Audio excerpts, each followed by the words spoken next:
G'day folks, today is just going to be a quick little video. Today GoPro released a firmware update for the Hero 9 Black. A couple weeks ago GoPro did state that there would be a firmware released around this time, and there's going to be a second firmware update sometime in November. Now if we take a look at the notes on the firmware update, you can see the very first one says improves touch performance.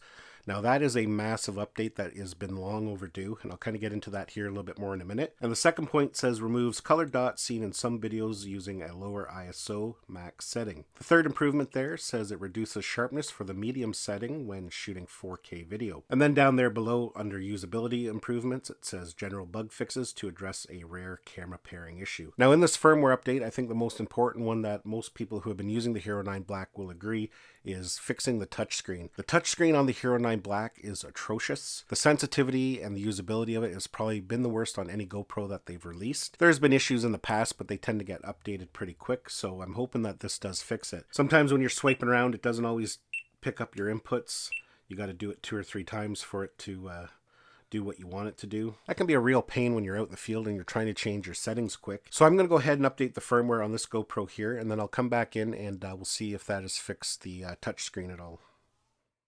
So you can see there that the firmware has completed. So we're going to go ahead and we'll test out the touchscreen to see if it's any better. Now, if you're brand new to GoPro and you're not quite sure how to update the firmware on your camera, basically the easiest way is to download the GoPro app from the App Store, connect the camera to it following the on-screen instructions, and it will prompt you to update the firmware. Now, if you don't have a smartphone or perhaps maybe not a compatible smartphone, you can go to the GoPro website and download the firmware manually. Basically, you'll download the file to your computer, copy it over to the memory card using a card reader, putting the memory card back in the GoPro, powering the GoPro on. It'll then read the firmware off the memory card and go ahead and install it. So let's take a look here and we'll see how well the screen works. So far so good.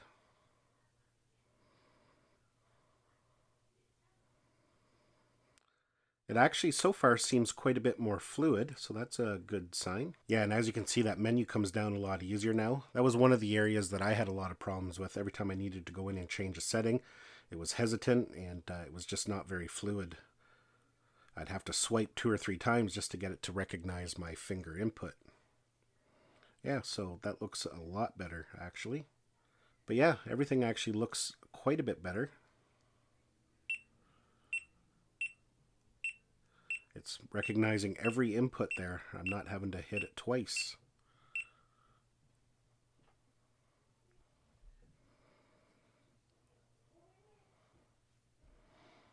So yeah, in my opinion, they have fixed the touchscreen issue. I don't really have the kind of lag that I was having on it before. So I'm pretty happy with that. That was a huge thing for me. I found it really annoying when I was out trying to use it. And I found myself reaching for my Hero 8 Black all the time just because I didn't want to deal with the frustration. So yeah, I'm really glad that they finally got that fixed. So that's basically it for this video. Again, I mentioned that there will be another firmware update in November. One big feature of that firmware update is that it's going to bring back support for external microphones. Apparently, GoPro had to disable that for some reason. So that's going to bring back support for third-party microphones. Anyways, folks, hopefully you enjoyed this video, got some value out of it. Give it a thumbs up if you did. Don't forget to subscribe to my channel so you don't miss any of our upcoming videos. And we'll see you in the next one.